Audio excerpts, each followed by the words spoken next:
Eu vou tirar a máscara. Boa tarde por estar aqui connosco. Boa tarde a todos e a todas que estão presentes de lado de lá.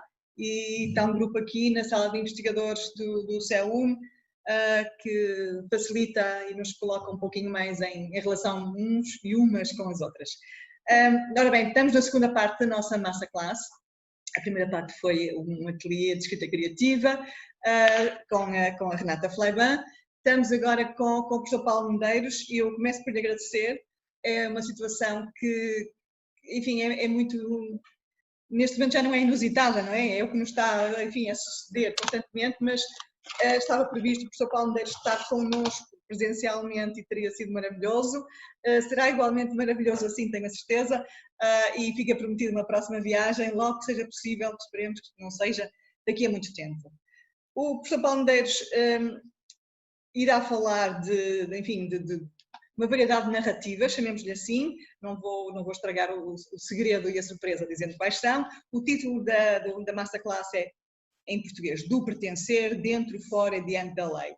Muito brevemente, quem é o professor Paulo Medeiros é obviamente conhecido de todos nós, mas para quem, enfim, eventualmente possa não conhecer, o professor Paulo Medeiros é neste momento professor catedrático na Universidade de Warwick e tem uma longa carreira de pesquisador, passando por diferentes universidades, quer nos Estados Unidos, no Bryant College, depois em Utrecht, na Holanda, e assumiu a posição de Fellow no Wadham College de Oxford e, entre outras, enfim, funções que teve, foi a presidência da American Portuguese Studies Association, é Honorary Research Fellow da Escola de Altos Estudos de Londres, investigador associado do SES, Coimbra, portanto, Portugal, num projeto que é, enfim, do qual nós somos próximos, vamos dizer assim, muitíssimo interessante, intitulado Filhos do Império e Pós-Memórias, Memórias Europeias. Bem, isto foi-se para dizer que o professor Paulo Medeiros tem, na sua carreira, ao longo da sua carreira, trabalhado questões diversíssimas, desde a teoria crítica, a teoria literária, sobre um variado leque de escritores portugueses e internacionais, outros, e tem, enfim, tem-se debruçado sobre estudos pós-coloniais e sobre questões de literatura mundo e sobre Fernando Pessoa, como um autor da sua preferência também, do qual tem publicações em livro, enfim, muitíssimo valiosas, e entre outras, recebeu o prémio Pen Club Portugal na categoria de ensaio, com O Silêncio das Sereias, um ensaio sobre o livro do desassossego, Fernando Pessoa. Neste momento, acaba de coorganizar um volume coletivo sobre cinema africano lusófono, Routledge 2020, e prepara 2 livros, um sobre Post-Imperial Europe e outro sobre Critical Theory, Culture and Resistance. Recentemente editou uma coletânea de ensaios que eu vou referir porque, enfim, é com um colega da casa, o professor Orlando Grossa Guessa, e com a Helena Boggioni, associada ao nosso grupo. O título é A Companion to João Paulo Borges Coelho, Rewriting the Post-Colonial Remains. Enfim, uma vastíssima publicação de artigos, de edições críticas, como co-editor, como editor, e, enfim, vale valorizar algo que é já muito mais pessoal. É um académico que tem sabido manter ao longo dos anos, apesar da distância geográfica e física que o separa de nós, de Portugal e dos investigadores portugueses, tem conseguido manter um relacionamento muitíssimo próximo, tem prestado um valiosíssimo contributo às universidades, à Academia Portuguesa, quer como avaliador de centros de investigação da FCT, quer como membro de projetos que os investigadores portugueses vão desenvolvendo, enfim, quer como consultor de diversos projetos que nós vamos desenvolvendo também. Em termos da Universidade de Minho, em termos da casa, em termos deste grupo ao qual eu tenho a honra de pertencer e dirigir, o grupo GAPS, Género, Arte, Estudos Pós-Coloniais, queria dizer que de facto lhe devemos todo um manancial de sugestões, de apoio, de contributos que são realmente inestimáveis. E por tudo isso, o nosso muito obrigado e uma vez mais, obrigado por ter acedido a fazer deste modo que é tão menos cordial e menos simpático do que teria sido presencialmente. Enfim, manteve esse propósito e aqui está para fazer connosco esta masterclass, que vai ter uma extensão até ao Brasil, até a Inglaterra, etc. E, portanto, pôr em diálogo o seu saber e a sua capacidade crítica de estudioso. Muito obrigado, professor Paulo Medeiros, por tudo isso e vamos ouvi-lo agora.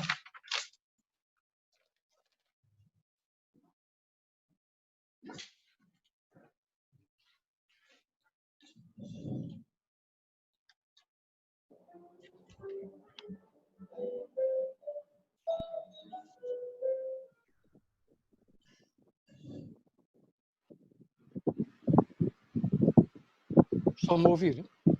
Sim, agora sim. Agora sim. Obrigado. Esta máquina de vez em quando tem destas coisas. Queria agradecer à Ana Gabriela, não só por todo o trabalho profissional, mas também pela grande amizade, que é um amparo também. Mas neste caso especial o convite para poder falar-vos. Não sei como é que vai correr, porque são ideias que ainda estou a trabalhar sobre elas, embora tenha começado a escrita há mais de um ano, neste capítulo daquilo que espero seja um livro a concluir em breve. Também à Leis por todo o apoio técnico e por me ter enviado documentos que me são muito úteis e que agradeço em relação àquilo que vamos falar hoje. Antes de começar propriamente, tenho várias tentativas de começo, vão ver, se alguma coisa ficar com dúvidas, peço o favor de anotarem para eu poder tentar responder. O último agradecimento, que é talvez ainda mais importante, é ao vosso interesse e à vossa presença. Se eu puder passar para o próximo diapositivo. Leis. Ótimo.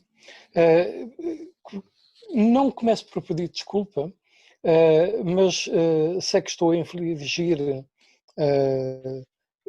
digamos, à vossa sensibilidade ver uma imagem atroz, publicada no Guardian esta semana, com o título de Ruler 6, que convém, portanto, é um jogo de palavras entre a regra dos 6, que foi imposta esta segunda-feira na Inglaterra, em que não mais do que 6 pessoas podem estar reunidas em público, a não ser que sejam numa escola ou num sítio de trabalho, ou então na caça. A caça escapou à regra dos 6, por qualquer razão. E 6, portanto, o vómito, que está bem. Quero perder muito tempo sobre isso, mas interessa-me porque aquilo sobre que quero falar não é de modo algum limitado ao Reino Unido, mas o Reino Unido nos últimos tempos tem-se prestado, porque os debates aqui sobre a questão exatamente do que seja a lei e do que seja estar fora ou dentro da lei e comparecer perante a lei são extremamente agudos e correntes. Como penso que talvez tenham prestado atenção, esta semana começou o debate sobre se o governo pode infringir o direito internacional ou não. O que poderia parecer uma coisa absurda aqui há uns meses e hoje em dia é o normal. Aqui vemos exatamente, portanto, o governo não só a urinar como a vomitar sobre a regra da lei, the rule of law, assim como aos juramentos da rainha, etc. Posso passar para o próximo, por favor? Aliás, rapidamente, além deste, era só porque não sabia o que é que aparecia no início, da pertença ou do pertencer, ainda não me decidi exatamente o que é que vou querer usar, e penso que se pode usar os dois significados. É uma pequena, digamos, maneira aqui de vos mostrar como orientei aquilo que tenho em mente para hoje. Portanto, estas primeiras breves observações, antes de entrar na questão própria da pertença, que embora estejam fora do enunciado, estão já dentro dele, funcionam como uma espécie de antecâmara, uma orla, uma margem do discurso. Teoricamente, se quiserem referir-se ao trabalho de Derrida sobre a questão do que está fora ou dentro do texto, obviamente está atrás daquilo que eu penso. Depois, como veem, tenho vários parágrafos ou linhas diante da lei, depois uma breve referência ao início deste projeto e depois os 4 pontos principais. O próximo, por favor. Um retrato do Franz Kafka, porque o título que aparece em aspas dentro do meu título, diante da lei, perante a lei, é exatamente o título de um texto de grande importância, escrito pelo Franz Kafka, publicado em 1915, independentemente de outros escritos, numa revista que tinha o título Selbstwehr, Defesa Própria, e que era um órgão da comunidade judaica bastante importante em Praga. Depois foi incorporado, como penso que sabem, no romance, na narrativa, o julgamento, onde aparece com a forma de uma parábola que é apresentada por uma espécie de padre, é um estatuto incerto, não é, digamos, um padre regular, mais talvez um sacristão, diria, e que tem vindo a ser discutida desde que foi publicada, como é óbvio, que é de uma complexidade enorme do que é que significa comparecer perante a lei. Não me quero alargar muito sobre isto, mas queria referir porque exatamente quando eu vi o anúncio deste nosso encontro na internet, notei que alguém tinha mudado o título de Kafka. Eu nem sequer ia mudar o meu título, se fosse isso eu não me importava muito, mas é mudar o título do texto de Kafka e em vez de estar perante a lei, portanto, before the law, passou a estar by the law. O que, quanto a mim, é um lapso bastante curioso e não queria deixar de notar, uma vez que estamos a discutir a questão do que seja o estar fora ou dentro da lei. Próximo slide, por favor.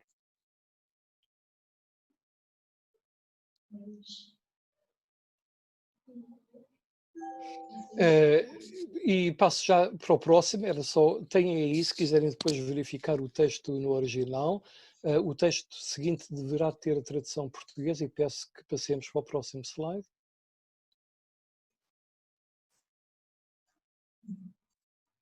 Obrigado.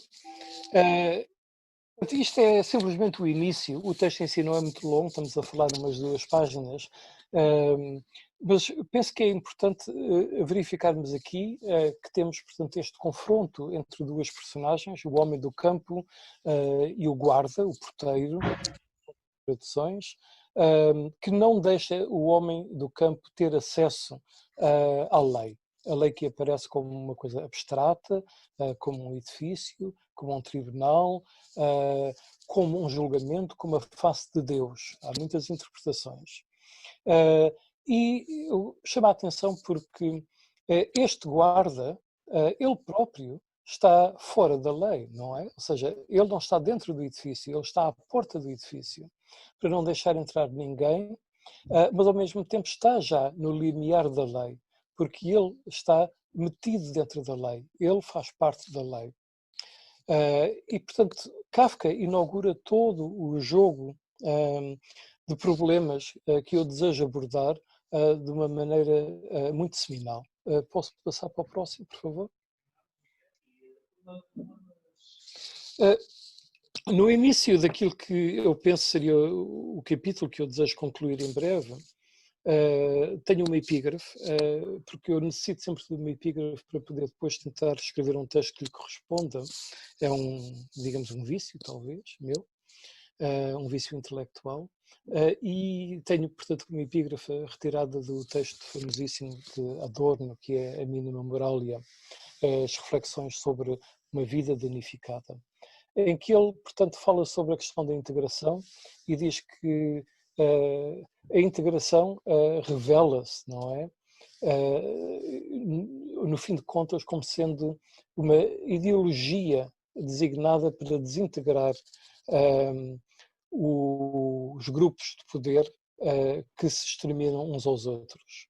E que quem, portanto, quem sucumbe à integração, a tradução em inglês aqui, he who integrates, é extremamente succinta, como deve de ser, mas Hinein-Garret tem todo aquele potencial de, digamos, significados, como o texto de Kafka, que é cair dentro de uma engrenagem, dentro de uma máquina que nos vai triturar e que não podemos fazer nada disso, está perdido.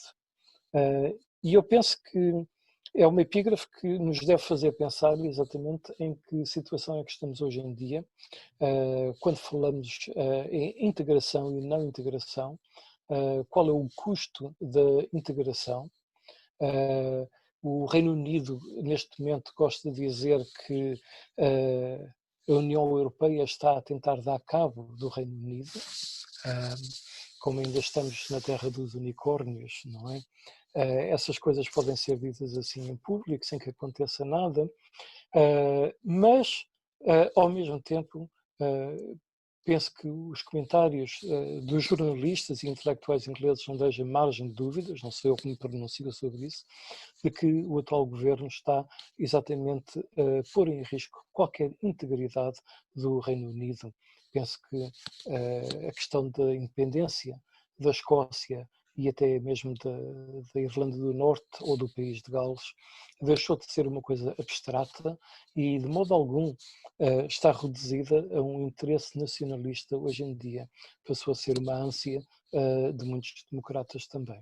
Posso pedir passar para o próximo slide.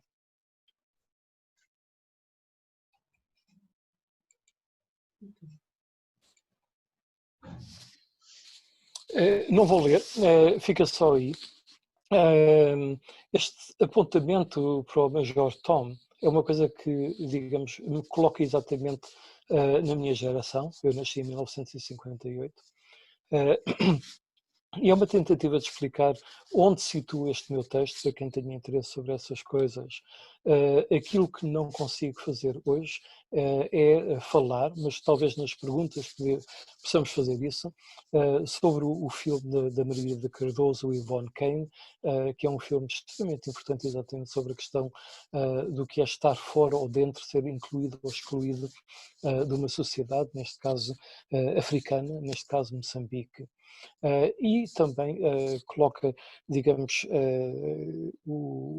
uma espécie de obsessão auditiva que tem acompanhado a escrita e tem aí a ligação, pelo menos a uma delas, uma belíssima interpretação da cantata 199 de Bach, assim como outras. Posso passar para o próximo slide? Pronto, chega de preâmbulos, já não é preciso mais tentativas. Não, sim, podemos passar, é a primeira parte. O próximo slide, por favor.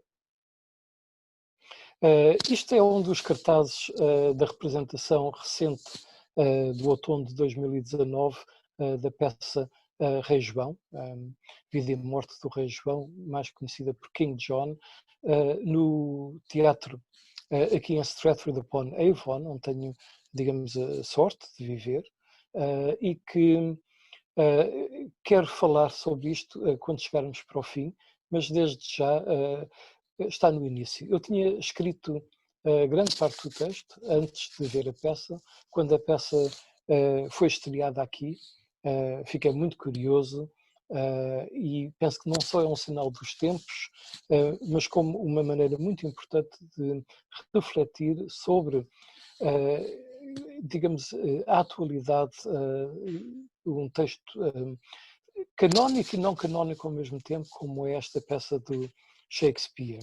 O cartaz, penso eu, tem toda uma série de indicações contemporâneas e foi uma encenação absolutamente deslumbrante e extremamente contemporânea. O próximo slide, por favor.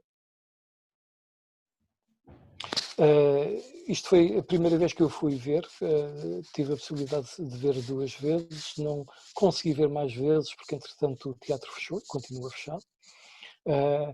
Isto é, portanto, o palco principal e antes da peça, portanto, começar, antes dos atores entrarem em cena, toda a gente tem telemóveis, etc., e ninguém se preocupa se alguém tira uma fotografia ou não, desde que não seja para depois colocar na internet, obviamente. Eu penso que estamos num grupo limitado e por isso é permissível mostrar isto. Portanto, aquilo que é a imagem do cartaz é o pano de fundo, digamos, do palco também, e esta mesa aparece no início, mas reaparece. Eu penso que, se notarem a questão da metáfora do consumo através da alimentação, é uma coisa que está desde o início na retórica atual sobre integração e não integração da União Europeia por parte do governo britânico. Próximo slide, por favor. Isto é... Podemos passar rapidamente para o próximo. Estou a ouvir um pouco de eco, peço desculpa. Talvez se ficar mais longe. Em português há duas edições muito recentes, duas traduções. Há uma mais antiga que eu não possuo. Penso que nas bibliotecas em Portugal se pode encontrar. E, portanto, esta de Nuno Pinto Ribeiro, que saiu pelo Relógio d'Água, uma belíssima edição do projeto Shakespeare, e aquela que eu tenho a satisfação de poder usar, que é o próximo slide, por favor, que é a tradução da Luísa Costa Gomes, que foi de uma gentileza extraordinária e me forneceu o texto. Este é o livro que, felizmente, hoje em dia se pode encomendar através da Amazon, com todos os defeitos que essa plataforma tem, e tem, mas pela modesta quantia de 5 libras foi possível receber o livro em casa.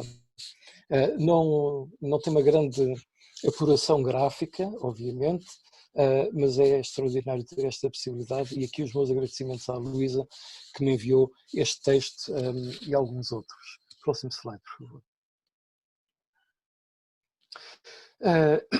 Isto é a sinopse da peça. Eu não faço a mínima ideia se leram os textos todos, se leram em parte, e não vou fazer resumos absolutamente nenhuns. Peço desculpa. Assim como a análise de texto que eu faço, embora no texto escrito vá mais a fundo, não é? Para aquilo que eu quero apresentar hoje, tem de ser bastante geral. E por isso esta, digamos, breve sinopse sobre a peça, não é? O rei Ricardo Coração de Leão morreu e o infante João, seu irmão mais novo, tornou-se rei de Inglaterra. Portanto, isto é o primeiro parágrafo da sinopse que a Luísa apresentou, e é um parágrafo que já nos deixa ver montes de coisas e que também nos faz pensar, seja qual for o nosso conhecimento sobre a história de Inglaterra, e o meu é bastante limitado, mas a figura portanto, do rei Ricardo Coração de Leão é uma figura mítica de importância para a literatura europeia e não apenas para a questão de Inglaterra. Próximo, por favor.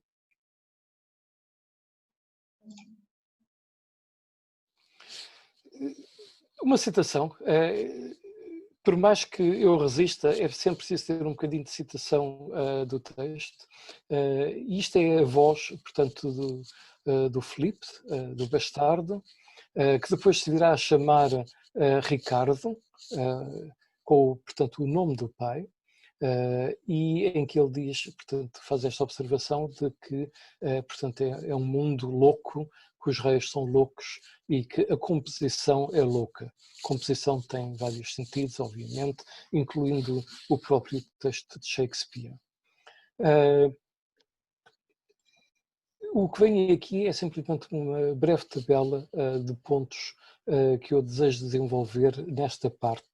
Portanto, já mencionei a encenação de 2019 e depois passou a ficar pequeno, mas eu penso que ainda conseguem ler.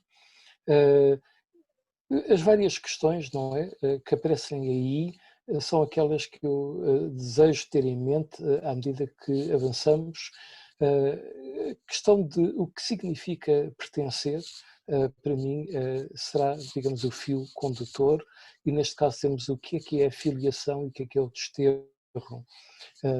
Será que a filiação é uma forma de criar uma pertença? E será que o desterro em si também cria uma pertença? Será que existe uma pertença dos desterrados entre si, que é, digamos, uma antipertença em relação ao poder? E é um texto que eu penso que é muito, muito importante. Apesar de poder apenas dizer algumas coisas sobre ele, se pudermos passar para a tradução em português. Ou se quiserem, podem deixar ficar, não é? Em inglês, eu posso tentar ler a tradução da Luísa. Portanto, a fala do bastardo: pague-se ao tempo apenas a mágoa indispensável, pois de mágoas nos encheu ele de antemão. Isto a Inglaterra nunca fez, nem fará jamais, deitar-se ao orgulhoso pé de um conquistador, senão quando for ela mesma quem ajude a abrir a ferida. Agora que voltaram a casa estes seus príncipes, venham os três cantos do mundo em armas e havemos de enfrentá-los, nada haverá a lastimar se a Inglaterra se mantiver sempre fiel a si mesma. Talvez eu penso que a peça continua a ser bastante desconhecida. Esta talvez a passagem mais conhecida, exagero. É só mesmo o fim desta passagem. Nada haverá a lastimar se a Inglaterra se mantiver sempre fiel a si mesma. É talvez a única passagem do texto que é citada, e é geralmente citada pelos defensores de um extremo nacionalismo inglês, não sequer britânico. Que obviamente, convenientemente, não se referem ao facto, não é, de que a possibilidade da derrota da Inglaterra seria exatamente quando a Inglaterra se derrotar a si própria. E eu penso que nós observamos isto. Haverá pontos diferentes de vista, haverá pontos completamente opostos ao meu, e podem discordar comigo, mas na minha opinião, neste momento existimos exatamente uma espécie de suicídio do sistema de governação da Inglaterra, numa tentativa, sim, de destruir certos princípios básicos democráticos, como está a acontecer noutras partes do mundo, não é? Não estou a ver aqui nada de original. O bastardo, que é uma figura extremamente complexa e duplamente dupla, aliás, não é? É como aquelas bonecas que se desdobram umas dentro das outras. A figura do bastardo presta-se para isso, mas ele tem a curiosidade de ser a única personagem que se mantém fiel do princípio ao fim ao seu próprio ideal. E isso implica que ele também se mantém fiel do princípio ao fim à figura da traição, que é a figura do rei João. Pode parecer um paradoxo, e até certo ponto é um paradoxo, mas é simplesmente um efeito extremamente lógico de levar a questão da lealdade ao extremo. Aqui podemos ver, não é, que a nota final seria exatamente esta questão da lealdade, de manter a identidade da nação. Do seu irmão, do antigo rei Ricardo, e transforma o Filipe, portanto, num bastardo, num príncipe do reino, dando-lhe o nome do seu pai, Ricardo. Não há possibilidade de separar o que é infringir a lei, usurpar a lei e seguir a lei, no caso da figura do rei João. E embora o primeiro-ministro britânico presentemente não possa de maneira alguma ser comparado com sequer a figura histórica do rei João, que não é dos reis mais simpáticos da história inglesa, digamos, mas mesmo assim teve algumas formas de poder diferentes daquelas que vemos hoje em dia serem exercidas. É uma tentativa também de se assumir como sendo ele a lei, não só agora, como, digamos, no passado recente, quando ilegalmente decidiu fechar o Parlamento britânico e foi só o Supremo Tribunal britânico que o obrigou a recuar, porque ainda existe essa entidade, que também está ameaçada também pelo próprio governo hoje em dia. E é também a questão da propriedade, porque para passar a ser conhecido como filho de Ricardo Coração de Leão, o bastardo Philip teve que abandonar a sua herança, a sua riqueza, e ficou, sim, com um título mais nobre do que aquilo que já tinha, mas sem o dinheiro, sem as propriedades que seriam a sua herança, digamos, legítima através do seu pai. É uma questão de direito muito importante, aliás, e eu vou-me ficar por aqui, porque podíamos ficar muito tempo a falar sobre isso. Direito medieval inglês, e não só inglês, na Europa, que reconhece que um filho ilegítimo, nascido de uma mãe que estivesse casada, seria necessariamente considerado como filho legítimo, portanto, do marido da mãe. O que é uma coisa que hoje em dia nos esquecemos, não é? Ou nem sequer temos em conta, eu não tinha em conta, e que penso eu que houve uma altura em que deixou de ser praticada, mas esta peça exatamente joga muito com essa questão do rei. E é uma peça que eu diria coloca muito em foco a questão da divisão do poder entre os homens, digamos, a questão da relegação das mulheres para um plano decididamente trágico, quer a mãe do próprio rei Ricardo, que estava morto, como do rei João, que morre no fim da peça, como digamos, a mãe do pretendente ao trono, exilado em França, o filho legítimo do irmão mais velho do rei Ricardo e do rei João, que nunca chega, portanto, a ser rei, embora tenha escapado inicialmente à tentativa de assassinato. Posso pedir para passar para o próximo slide, porque penso que estou a começar a demorar um pouco demasiado. Quero passar para a segunda parte, que é a questão das pertenças em conflito. Só um momento, porque preciso de anotar. Sim. Estava exatamente a levar tempo a mais. Tive a oportunidade de fazer uma colaboração com a Universidade de Durham, no norte de Inglaterra, e quando fui lá, o meu colega que me recebeu perguntou-me se eu desejava ver a catedral, e eu, por acaso, tinha pouquíssimo tempo para apanhar o comboio de regresso, mas disse, era excelente se pudéssemos lá ir. E não tinha entrado dentro da catedral, entramos por uma porta lateral durante um minuto, quando vi uma coisa que se me pareceu estranha na catedral, e fiquei com a ideia, eu tenho de ver o que é que aquilo é. E ele mostrou-me certas coisas importantes da catedral, que é um edifício magnífico, mas depois, quando eu lhe pedi, levou-me àquilo que afinal é a Capela dos 9 Altares, e vi lá um quadro que não deixava dúvidas da autoria, um quadro, portanto, de Paulo Rego, da Rainha Santa Margarida. Podemos passar para o próximo, por favor?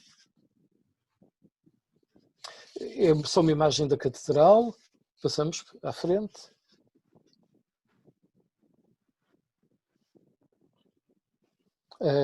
Aqui, sim, não podemos ficar no outro. Tenho o texto só exatamente porque eu vou dizer que esta catedral é referida tradicionalmente na Inglaterra como sendo a Nova Jerusalém. O que talvez se lembrem de um texto, um poema muito famoso de Blake, e que é bastante mal interpretado hoje em dia, como se fosse uma coisa, digamos, patriótica e exatamente contra a Revolução Industrial, mas em que ele se refere exatamente à Inglaterra em si, à nação como sendo a Nova Jerusalém. E, portanto, a Catedral de Durham, metaforicamente, funciona também, digamos, como sendo essa nação espiritual. E isso para mim é importante. Aqui, se estiverem a ver nesta planta, eu peço que tenham em atenção, digamos, aquilo que seria a parte de trás do edifício, portanto, não a entrada magnífica de frente, nem sequer a lateral, por onde eu entrei, mas simplesmente a parte de trás do altar principal, que está na direita do ecrã. Podemos passar para a próxima, por favor? Aqui é um diagrama e, portanto, se olharem para a parte direita do ecrã, podem ver exatamente a extensão dos 9 altares, da capela dos 9 altares, portanto, como o nome indica, com 9 altares. Também, em ponto central, aí, dentro e fora da capela, portanto, pertencendo à capela e não pertencendo à capela, como não pode deixar de ser aquilo que é, digamos, o altar principal, aliás, onde está uma relíquia importante, não é? Da Igreja Inglesa. E nesta, portanto, Capela dos 9 Altares, encontra-se próximo, slide, por favor, o quadro da Paula Rego, de St. Margaret. Foi uma fotografia que eu tirei com o telemóvel, muito rapidamente, sem qualidade nenhuma, para terem uma ideia de onde se encontra. É uma tela grande, mas mesmo assim, dada a monumentalidade da catedral, nem parece ser grande. O próximo, por favor. Aqui podem ver com um pouco mais de qualidade. E eu deixo ficar este slide durante uns momentos para poderem ver. É um quadro de uma complexidade extrema, penso eu. Peço atenção para notarem em como, obviamente, é bastante típico da pintura da Paula Rego, não só no uso das figuras humanas, e principalmente no uso da figura feminina, mas também na questão de subverter muitos elementos da iconografia clássica, quer religiosa, quer de poder. É preciso termos em conta que a mulher que é aqui, portanto, exposta, é uma rainha e, ao mesmo tempo, uma santa. Portanto, tem essas duas formas do poder. Além de ser rainha, ela foi rainha da Escócia, a Queen of Scots, ela era também a princesa de Inglaterra, ou seja, foi a última princesa da dinastia anglo-saxónica de Wessex. Estamos a falar no século XI. E é, portanto, uma figura histórica e que nos é apresentada aqui de uma maneira bastante contemporânea. Eu penso que isso é muito, muito relevante. A Ana Gabriela tem feito trabalho imenso e do mais importante sobre a Paula Rego, e eu até tenho medo em atrever-me a estar aqui a dizer estas coisas, mas é muito aproveitante as lições que ela tem feito ao longo dos anos. E vem aqui, portanto, um rapaz, não é? Que está numa posição mais baixa, que é o filho primogênito, e, portanto, podem ver, isto é uma alegoria também, não é? Temos um capacete alado na parte de trás, como a Paula Rego costuma ter sempre objetos desconcertantes, não é? Temos também um livro aberto que há quem diga que é a Bíblia, mas não há razão nenhuma para fazer supor que seja a Bíblia, não é? É um livro, e isso é que é importante, porque esta rainha não está a usar o símbolo tradicional do poder, e em vez disso tem o símbolo do conhecimento. Enquanto que o filho em si, que tem, portanto, uma expressão que não será das mais alegres, tem, portanto, um duplo machado. Portanto, o símbolo da guerra, que é ao mesmo tempo, digamos, a alegoria do seu destino, pois ele morrerá com cerca de entre 20 e 22 anos, numa batalha muito importante, juntamente com o seu pai, precisamente contra a Inglaterra. E, portanto, é uma figura, penso eu, de grande importância. Podemos passar à próxima imagem, por favor. Não resisti a incluir um breve comentário de Michael Sandgrove, que na altura tinha a função, portanto, como Dean da Catedral, e que foi a pessoa que encomendou a Paula Rego o quadro que estivemos a observar. Foi controverso. A Igreja pagou a soma astronómica de 80.000 libras pelo quadro. Eu digo isto com alguma ironia, não é? Porque se estiverem a pensar no que é o mercado de arte e na cotação da Paula Rego, sabem que um quadro da Paula Rego, com alguma importância, e este é extremamente importante, é vendido atualmente por mais de 1 milhão de libras. Por isso, se formos a pensar na questão financeira, a Igreja Inglesa fez um bom negócio, digamos, não é? Ao pagar 80.000 libras por aquele quadro.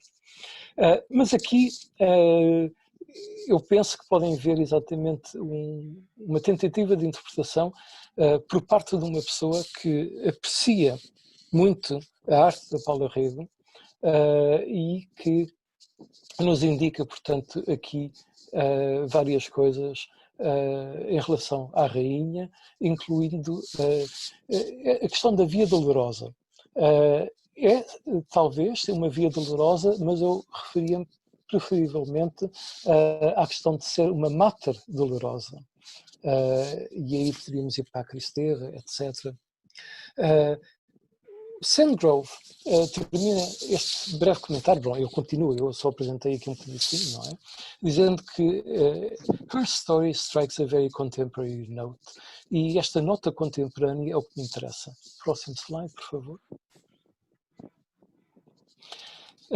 Portanto, Margaret, não é?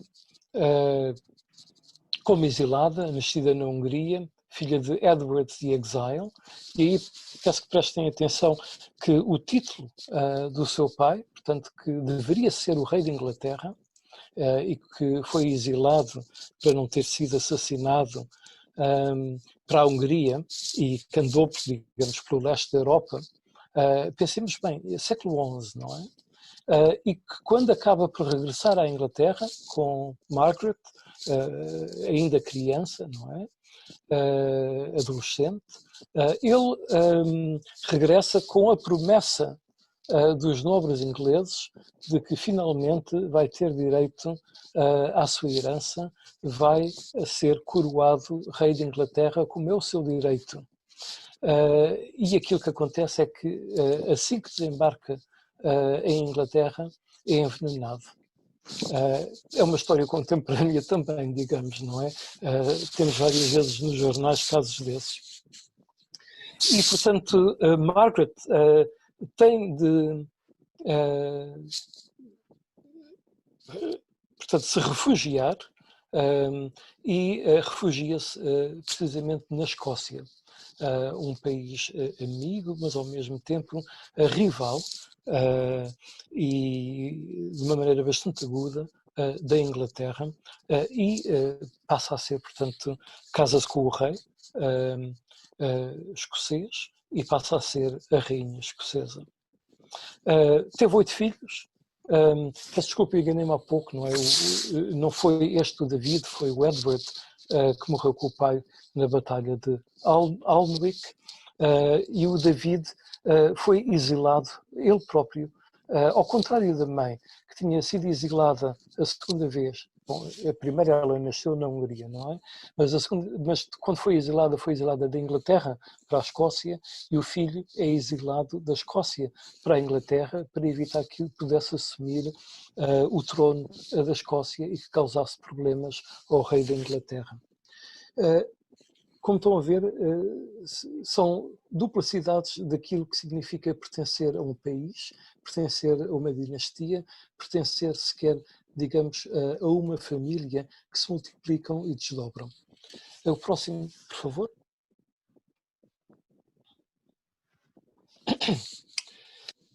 Menciono só muito brevemente, não é, que não sou eu a pessoa indicada para fazer comentários à questão política do Reino Unido, embora tenha as minhas opiniões, mas gostava de referir aqui uma pessoa bastante citada, Fintan O'Toole, irlandês, com um livro recente, embora não o mais recente, sobre aquilo que está a acontecer e a maneira como ele vê, portanto, o Brexit como sendo the politics of pain, esta questão, portanto, da dor.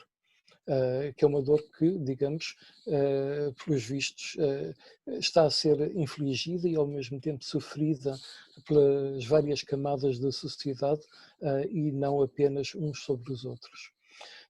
E ao mesmo tempo porque ele diz que esta questão, não é, embora afete a Escócia e o país de Gales e a Irlanda do Norte e, como vimos agora, a própria República da Irlanda está a ser afetada de maneira extrema, mas isto é essencialmente um fenómeno inglês.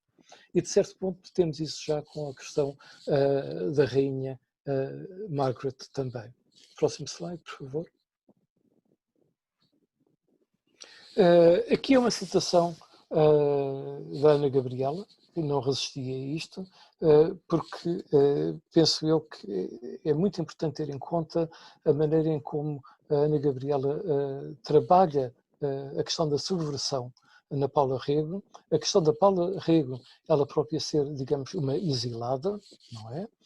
Se podemos dizer isso, e a questão política da Paula Rego em relação, portanto, à ditadura de Salazar, que eu penso que se nota em toda a obra, incluindo, aliás, neste próprio quadro, porque é um quadro em que a Paula Rego rejeita, digamos, a partilha do poder em uma perspectiva masculina e subverte essa perspectiva de uma maneira bastante forte.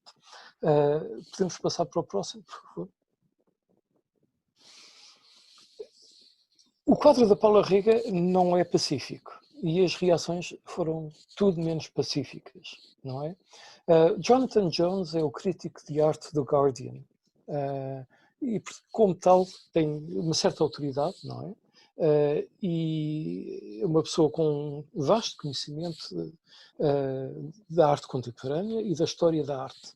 Mas, ao mesmo tempo, penso eu que tem certas formas de miopia e por isso eu queria referir este artigo que ele escreveu com o título de Salvem as Igrejas, da instituição da Igreja de Inglaterra.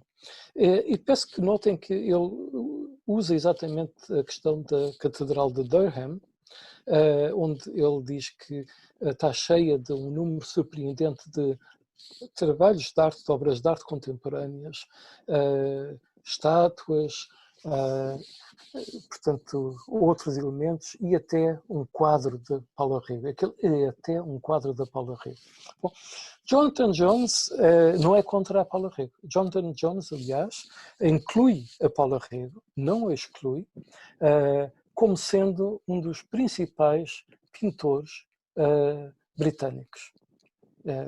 É interessante porque ele ignora por completo, não é, a pertença dupla da Paula Rego, que é britânica em muitos pontos, mas também portuguesa noutros, e portanto não a exclui de maneira nenhuma. Mas o que ele deseja excluir é aquele quadro, especificamente aquele quadro, e deseja excluir esse quadro daquilo que seria, digamos, o âmago, digamos, a capela dos 9 altares da Nova Jerusalém. Podemos seguir em frente, por favor? E, portanto, isto é simplesmente o texto que eu estava a referir, em que ele diz que a quantidade de obras figurativas modernas nesta catedral raia ao intrusivo. E ainda adiciona, seja o que for que tudo isto quer dizer do ponto de vista teológico, é um insulto para a arte e para a arquitetura medieval, enchê-lo com lixo moderno. É um pouco extremo. Acho que podem concordar para um crítico de arte escrever num jornal nacional como o Guardian que um quadro da Paula Rego é lixo moderno. Próximo, por favor. Entretanto, não é como se o quadro da Paula Rego, ou digamos a arte moderna, fosse a única coisa insólita dentro da catedral. Temos, por exemplo, esta capela, que é a capela dedicada a uma unidade, a um regimento do exército inglês, que é o Durham Light Infantry.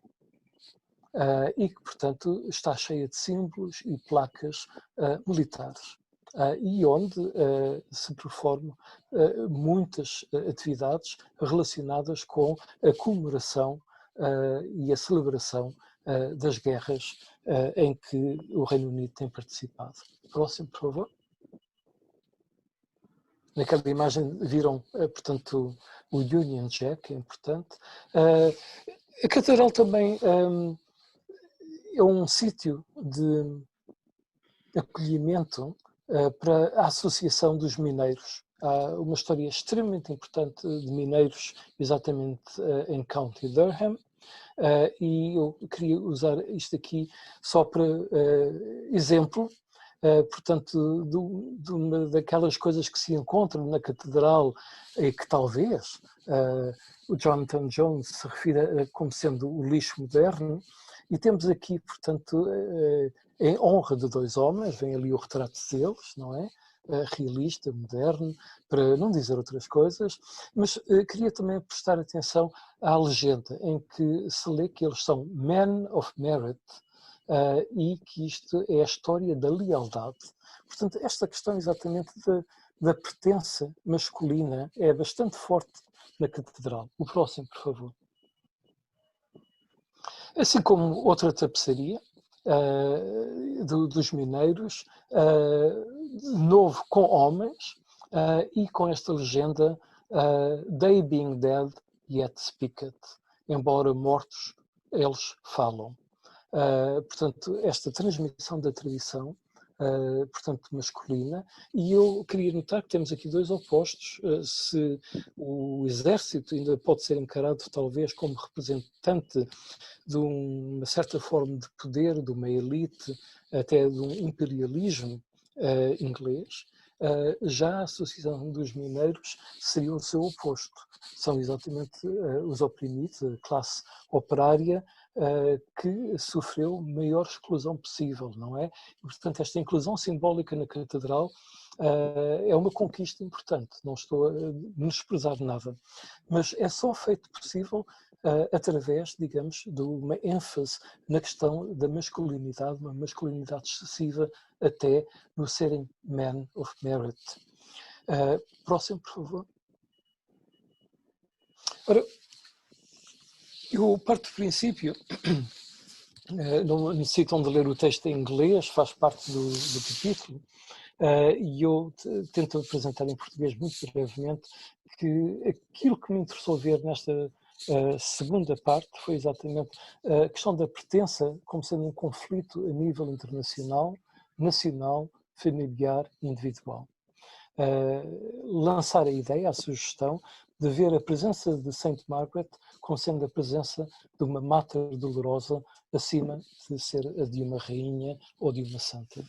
E de que aquilo que o quadro de Paula Rego faz, e de maneira bastante evidente e eficaz, é apresentar uma resistência e uma subversão de um modelo excessivamente masculino de pertença, como imaginação da ausência de qualquer mácula do outro, seja ele estrangeiro, exilado ou feminino. O próximo, por favor. Portanto, o último ponto, e tenho uma coisa muito rápida no fim ainda, mas este seria o terceiro ponto, da pertença como ausência e da ausência como pertença, o que não é um mero jogo de palavras. Peço que me aceitem. Próximo, por favor. Simplesmente estes podem ser rápidos. A capa do romance da Jenny Erpenbeck no original, depois o próximo deve ser a tradução em português. Não, pelos vistos. Se calhar aparece depois. Não, podemos estar aqui, não há problema nenhum. É mais ilustrativo, não é? Do que outra coisa qualquer. A tradução inglesa foi feita por Susan Bernofsky, e o texto foi publicado originalmente nos Estados Unidos pela New Directions, que é uma das principais editoras, e portanto estamos a falar num texto que não é de maneira nenhuma periférico. E a Jenny Eprenbeck é uma das autoras mais celebradas na Alemanha, embora muito contestada também. Isto é simplesmente uma breve apresentação dela para eu não ter que repetir, assim como uma breve listagem de obras que ela publicou, em que esta, o Go and Gone, Gien Ging Gangen, não é de maneira nenhuma a única. Próximo, por favor.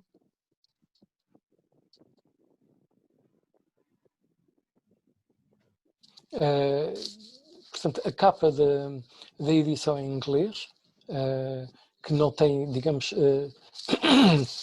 aquele trabalho que é uma roda e ao mesmo tempo uma tecelagem, que é muito simbólico da primeira edição alemã. É uma capa bonita, moderna, mas perde bastante significado. Portanto, referindo-se, não é, exatamente, podem ver o que é um resumo extremamente abreviado da questão do romance. E, portanto, como sendo a história de um Richard, que é um professor aposentado de literatura clássica e que vive em Berlim, viúvo, e que basicamente não tem muito que fazer durante o dia, e que depara com refugiados africanos que estão a fazer uma greve de fome numa das praças mais importantes e simbólicas politicamente de Berlim, que é o Alexanderplatz. Berlim escreveu um romance exatamente com esse título. E aquilo que lemos aqui é que a curiosidade vira compaixão. E que há uma transformação interna, e ele passa, portanto, a ficar extremamente envolvido com as vidas, que até certo ponto são não vidas, desses refugiados. O próximo, por favor.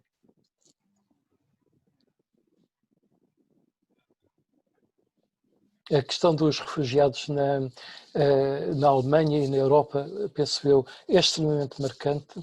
Este, embora não seja de modo algum o único romance a tratar o assunto, penso que é um dos mais importantes. É, portanto, aqui simplesmente a versão portuguesa, que a Lais teve a grande amabilidade de me proporcionar, que senão eu não teria tido.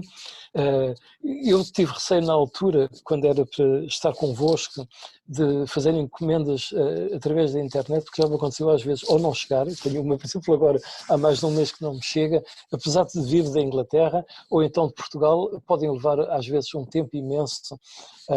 Algumas já fizeram um périplo mundial, chegaram à Austrália, não sei o que mais, não sei exatamente porquê, viajam mais do que eu.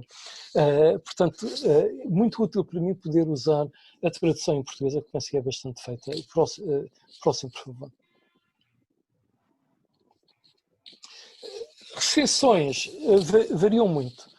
Aqui, se virem a do Guardian, é extremamente positiva, e exatamente refere-se à importância. As imagens da autora mudam muito, apesar de às vezes haver pouca diferença, portanto, na altura em que são publicadas. Por exemplo, se virem esta tem 2 anos mais do que a anterior que viram.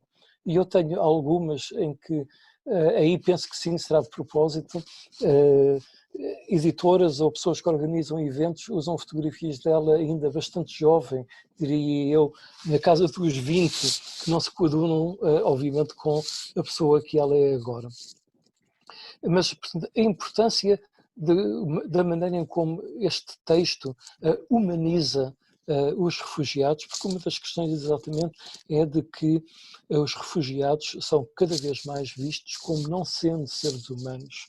A desumanização, portanto, é, digamos, a exclusão, é a recusa da pertença à espécie humana por parte de seres humanos, o que é extremamente grave e que acontece todos os dias na Europa. E não estou a dizer que nós não saibamos disso, mas rendemos talvez, incluindo eu próprio, à nossa impotência perante aquilo que acontece. Próximo, por favor. Aqui outra extensão que é diametricamente oposta. uma recensão alemã, também num semanário muito importante, Der Spiegel. Sempre a ênfase é exatamente do encontro, portanto, deste professor de Berlim, o Richard, e penso que notaram que o nome exatamente é um eco também, não é? Do Richard, que é o bastardo, e do Richard, coração de leão, que é o rei desejado da Inglaterra, não é? Não quero ir por aí agora, mas é como se fosse uma espécie de Dom Sebastião da Inglaterra, não é? Embora não haja nenhum ricardismo como há um sebastianismo, mas tem às vezes funções semelhantes. E, portanto, este encontro do Richard com os refugiados. Uma das coisas que as recensões em geral não notam é de que o texto é um texto profundo sobre a condição da classe média alemã. E talvez se houver uma falha, não é?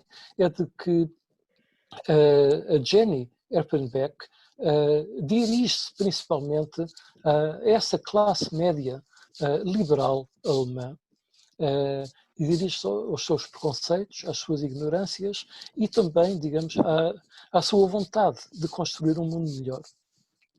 Não vejo isso como defeito. Eu penso que, como escritora alemã, como pertencendo exatamente a essa classe média privilegiada, a função dela é exatamente dirigir-se a pessoas como ela e tentar, digamos, não só tomar-lhes o pulso, como apontar-lhes condições extremamente preocupantes da sociedade atual.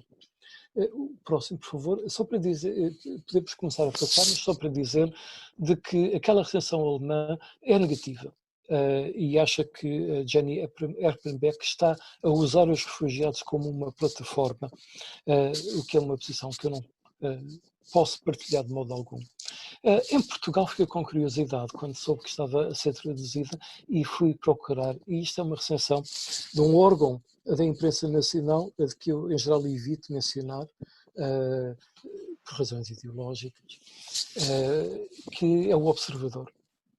E, como podem ver, aqui é o início da recensão, fevereiro de 2019, em que se pode ver que é negativa. O problema de eu vou, tu vais, ele vai, não está no tema, mas sim na forma como é tratado, no romance em que a autora qualquer coisa mais próxima da jornalista do que da escritora. Não deixa de ser curioso, não é? Naquilo que é, digamos, um jornal, criticar um autor por ser jornalista. Mas eu compreendo, não é? Estamos a ler um jovem académico, penso eu que está ou estava a fazer o doutoramento em Teoria da Literatura na Universidade de Lisboa, e talvez daí esse tom condescendente para com os jornalistas, não é? Podemos passar ao próximo, por favor.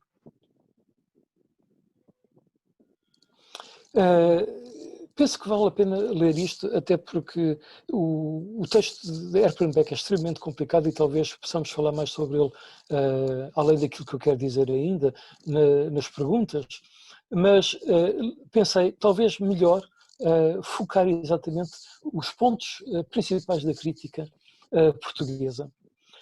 E temos aqui, acontece por vezes ao lermos um livro, ou vermos um filme, etc., não sermos capazes de compreender o que neste nos interessa ou desinteressa, etc. Uma boa e inteligente solução para este problema, ainda que pouco em voga, é ficar em silêncio.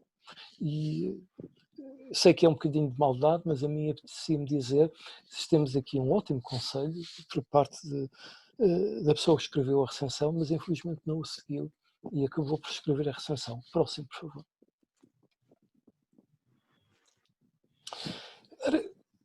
E para mim é bastante interessante ver que há esta disputa, não é? Sobre o mérito da obra, de qual é a perspectiva da obra e qual é o enquadramento da obra, que é muito semelhante à disputa que eu estava a analisar em relação ao quadro da Paula Rego. Não há dúvida nenhuma de que a Paula Rego é uma grande pintora, até uma grande pintora britânica, mas aquele quadro é lixo quando aparece na catedral. E neste caso temos também que Erpenbeck é uma grande escritora alemã, mas aquele romance, por tratar da questão dos refugiados, é considerado como uma obra inferior, como jornalismo, ou até como uma coisa que falha a sua perspectiva. Ora, a minha pergunta é, o que é que incomoda? E eu diria, uma das coisas que incomoda é exatamente a questão da pertença e da memória. Porque o romance de Erpenbeck é um romance que trabalha muito a questão da memória traumática alemã. Obviamente a questão do Holocausto. Portanto, eu penso que estava na questão da pertença e da memória e que o romance é, digamos, uma reflexão muito profunda sobre a memória traumática alemã relacionada com o Holocausto e que, como sabem, a questão política sobre os refugiados, principalmente da chanceler Merkel, tem muito a ver exatamente com essa experiência, digamos, desse período absolutamente trágico da história alemã, que foi a época nazi, assim como, e penso que é importante, com depois a fase soviética da República Democrática Alemã, e é preciso notar que não só Angela Merkel, mas como a escritora Jenny Erpenbeck, são exatamente da Alemanha de Leste. Crise, qual crise?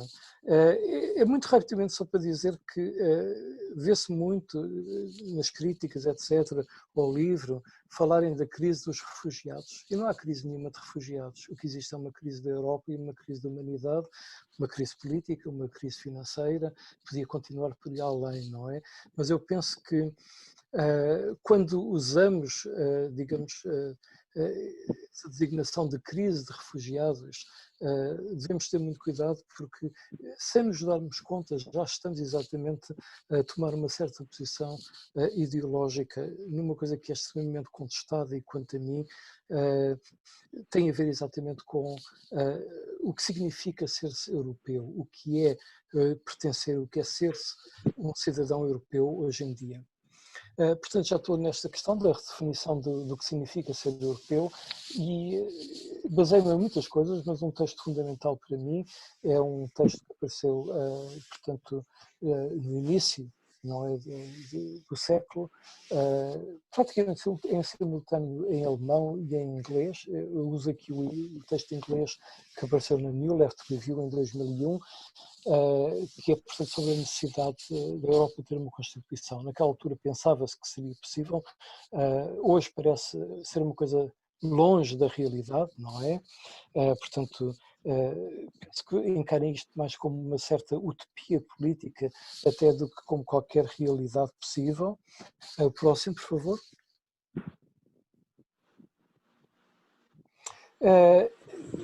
Tenho aqui, portanto, no lado direito do ecrã, na parte de baixo, a citação que me interessa, e pedia para passarmos para o próximo slide, em que extraio isto, que é um dos elementos da crítica da recensão, portanto, do jovem investigador de Lisboa, em que ele usa esta citação, que aparece na parte final do romance, em que Richard vai dar entrada num estabelecimento que não sabem o que é controlado por africanos, em Berlim, porque decidiu fazer uma contribuição financeira para possibilitar um dos refugiados enviar, portanto, para a sua família, para que eles possam comprar um pedaço de terra, propriedade, que lhes pertença, para poderem ter direito à vida sem estarem submetidos ao jugo local.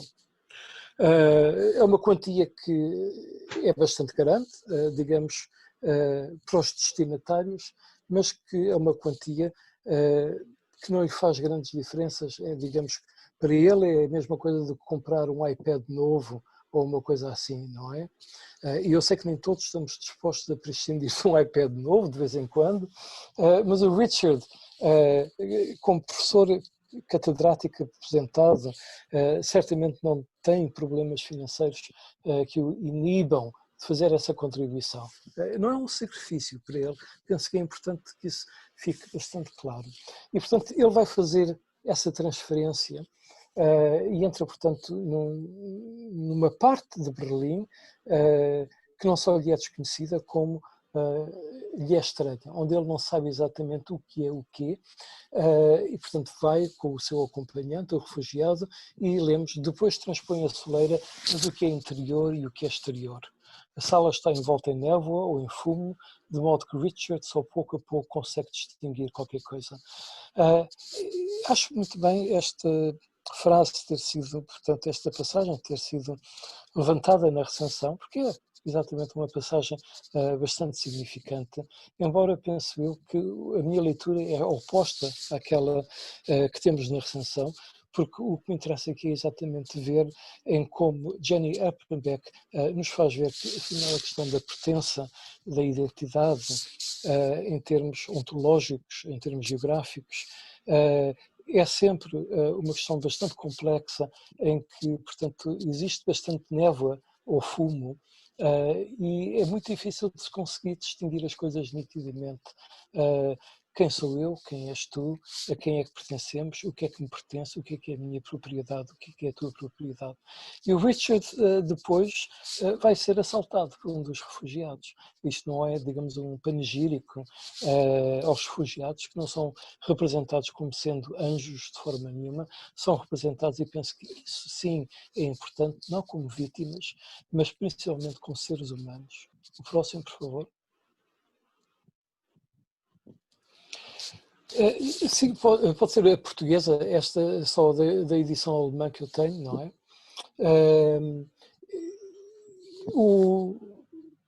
Portanto, o jovem investigador que faz a recensão decidiu fazer um pouco, não é, de escárnio, dizendo que há uma frase que é repetida no romance e que, pelos vistos, a escritora pensou que seria tão significativa que deixou o resto das páginas em branco. E vemos aqui, não é? Eu penso que é estranho, porque, obviamente, uma pessoa a fazer o doutoramento em teoria literária pode reconhecer, deve reconhecer, digamos, uma técnica que, afinal de contas, é uma técnica modernista, não é? Em que temos aqui uma maneira de criar uma forma de estranhamento do texto através, digamos, de um artifício gráfico. Não há aqui nada de novo, insólito, estranho, e também não há aqui nada de ingênuo.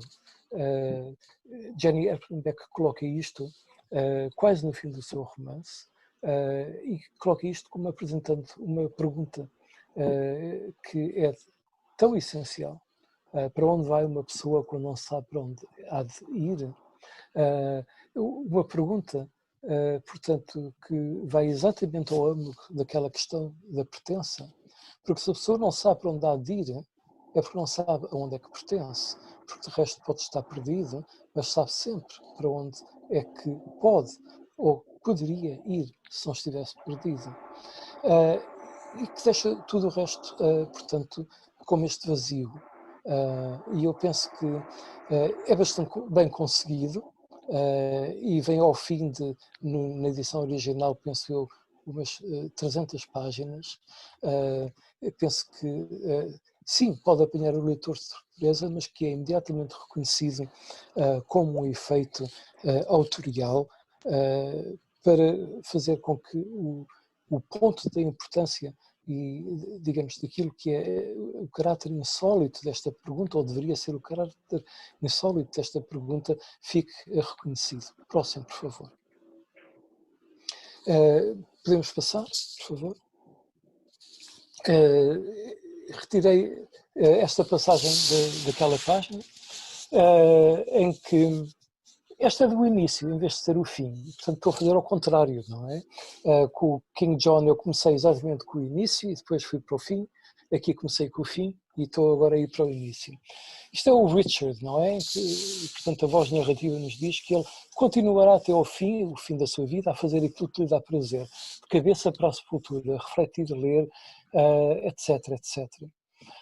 E depois temos aqui esta reflexão no fim da passagem, porque ele está a referir a todos os habitantes do local.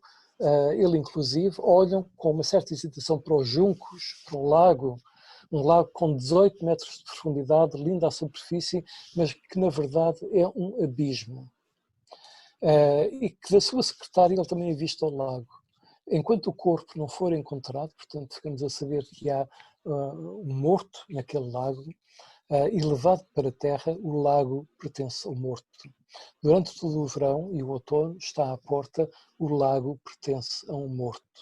Portanto, esta questão, não é, do indivíduo que se afoga no lago, que é visto afogar-se no lago e cujo corpo não aparece e não consegue ser recuperado, é uma figura, uma metáfora, uma imagem, se quiserem,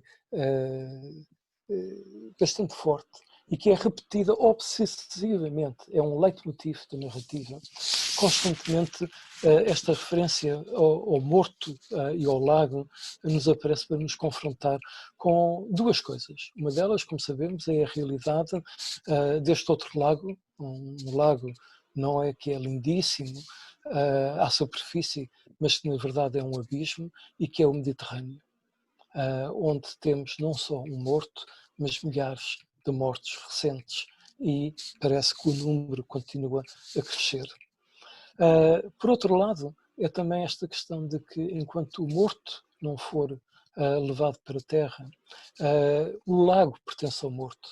E se o Mediterrâneo tradicionalmente é exatamente o Mare Nostrum, o nosso mar, na figura do Império Romano, aquilo que Jenny Erpenbeck figurativamente está aqui a dizer é que ao deixarmos que os refugiados, portanto, se afoguem ou tentar chegar à fortaleza Europa, atravessando o Mediterrâneo sem condições, o Mediterrâneo, afinal, já lhes pertence, é deles e não é nosso.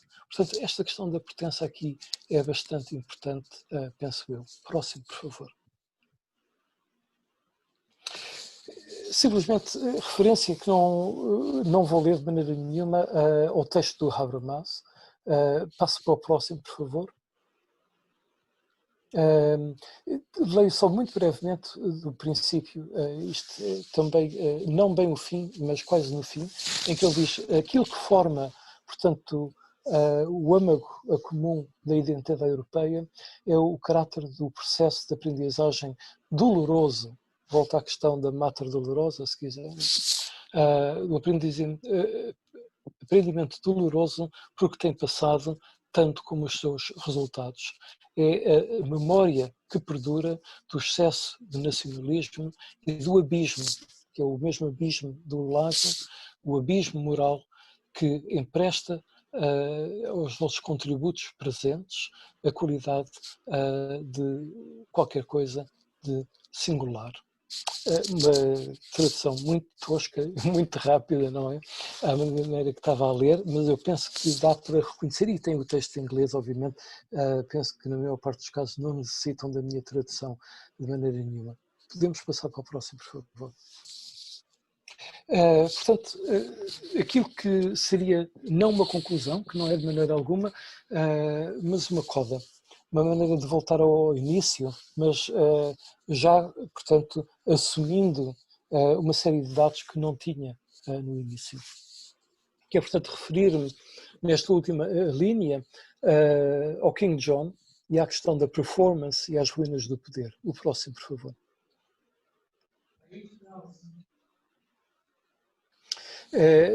Os próximos são rápidos.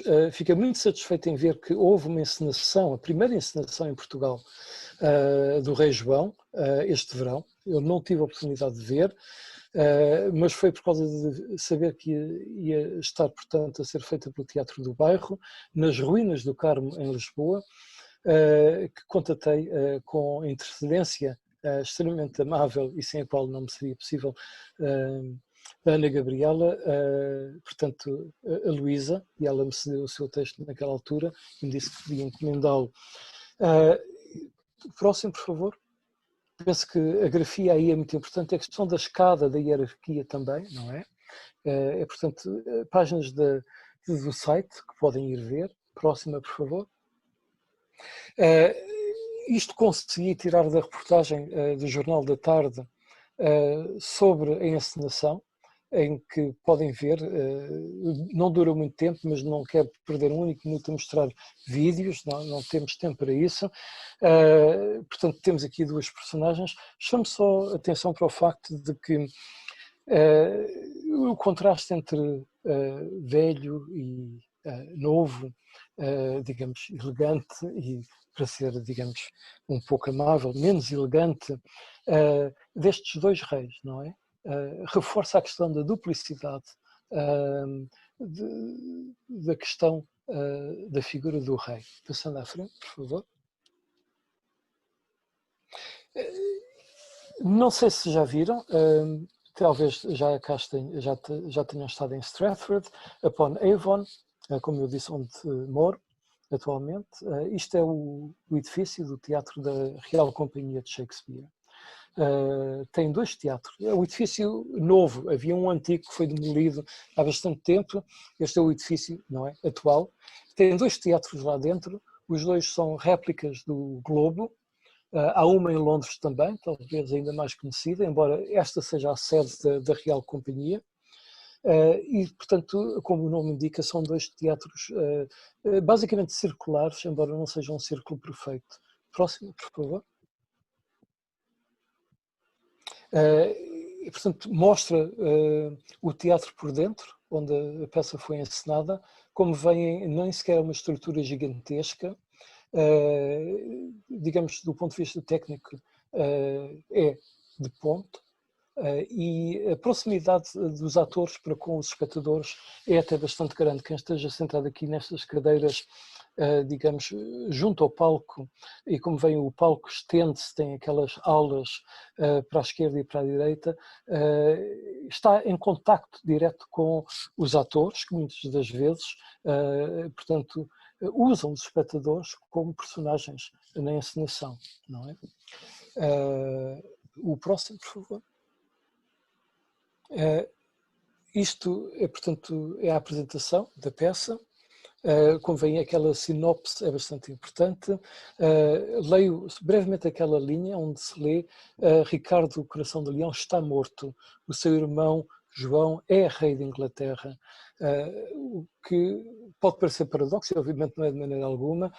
Ameaçado por todos os lados pela Europa, os nobres ingleses e até pela sua própria família, o rei João não vai parar a nada para manter a sua posse da coroa. Obviamente, quando a Real Companhia decidiu encenar esta peça, foi tendo em conta a situação atual da Inglaterra. E a peça estreou-se no outono de 2019 e, portanto, mesmo que tenha sido feito bastante rápido, eu parto do princípio que é só a partir da primavera de 2019 é que há esta ideia, não é? E talvez ainda um pouco antes, porque o calendário costuma estar todo planeado com bastante antecedência. É uma peça extremamente contemporânea, talvez ainda mais do que a de Lisboa, mas eu não posso pronunciar sobre a de Lisboa porque não a vi, obviamente, não é?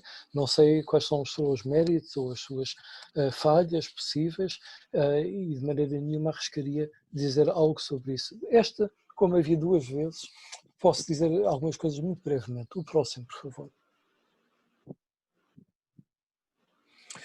A tal imagem que já tinham visto, agora com outro contexto, não é? Próximo, por favor. É o Rei João. A primeira coisa que podem ver, não é que estamos na presença de uma mulher. A Real Companhia de Shakespeare tem tradição já, exatamente, de questionar muito, não só questões de raça, como de género, e tem encenado peças extremamente complexas do ponto de vista do questionamento do género.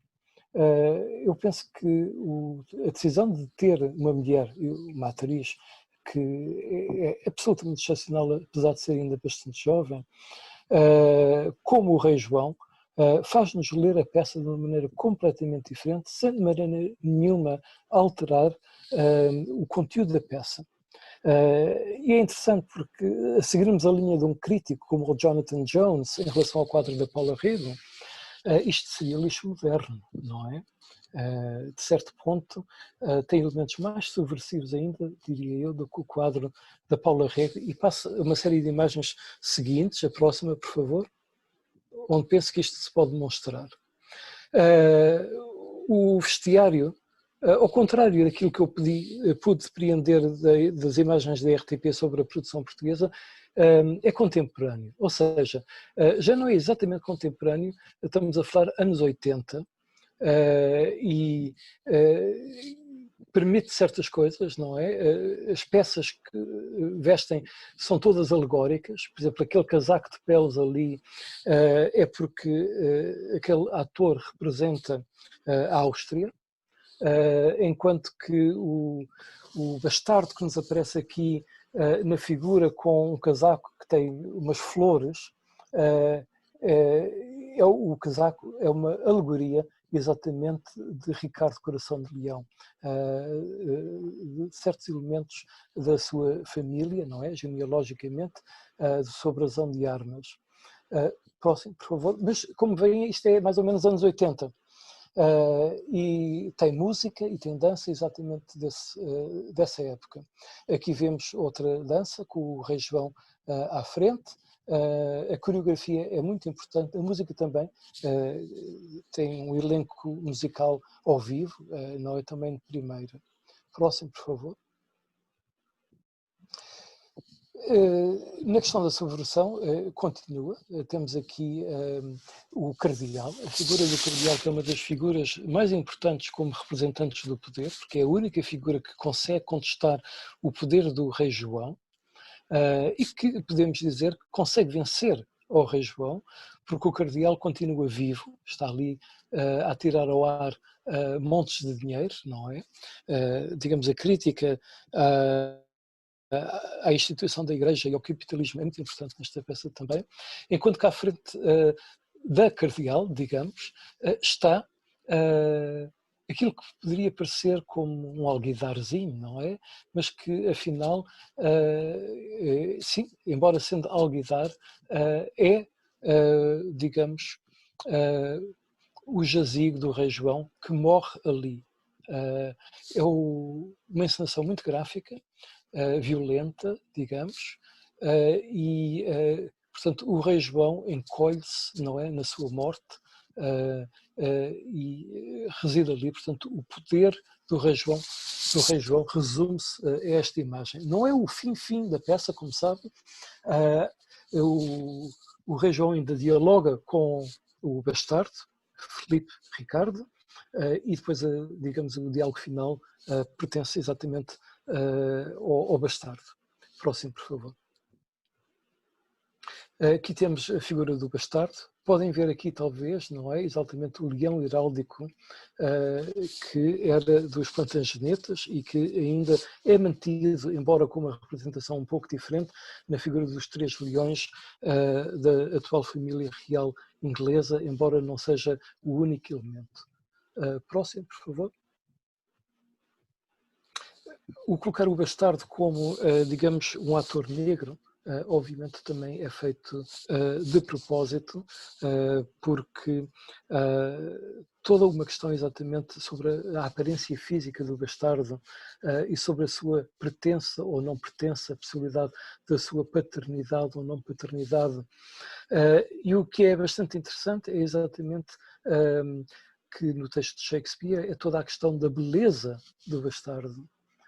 O bastardo é apresentado como um homem belo, ao contrário do seu irmão, ou meio-irmão, digamos, filho do seu, digamos, pai, que seria um homem feio, enquanto que, ao mesmo tempo, nos é dito que é exatamente a fisionomia do bastardo que permite à mãe do rei João, que era a mãe do pai do bastardo, o Ricardo Coração de Leão, reconhecê-lo como sendo um verdadeiro membro da família real.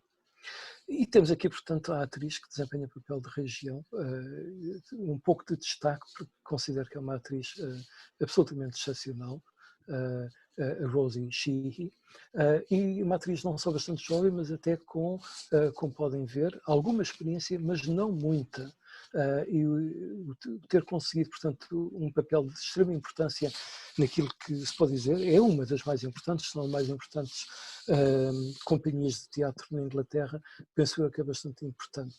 Mas a Royal Shakespeare Company, que está ameaçada porque pode não sobreviver, não é? Porque está fechado, é considerado como um elemento bastante subversivo dentro da Inglaterra, digamos, por uma classe conservadora. Próximo, por favor. Penso que cheguei ao fim. Não. Sim. Penso que é capaz, se calhar faltou-me o último. Não. Fico-me por aqui. Só pensei que ainda tinha o último. A última fala do Bastardo, mas é porque já inclui no princípio, onde ele diz que nada acontecerá à Inglaterra desde que a Inglaterra se mantenha fiel a si própria. E por não pensarem que eu estou aqui só, de certo modo, a ser negativo em relação à Inglaterra, que afinal eu, neste momento, o meu país de acolhimento, não sei até quanto é que ainda me será permitido residir aqui, mas neste momento ainda é. Mas eu queria dizer que o Bastardo, naquela linha em que ele diz, portanto, que a questão da pertença ontológica da Inglaterra está garantida a partir do momento que a Inglaterra seja fiel a si própria, além de não ser simplesmente um slogan da extrema-direita nacionalista, é, quanto a mim, uma linha de grande importância para refletirmos sobre o que é que devem ser os limites da pertença e da filiação.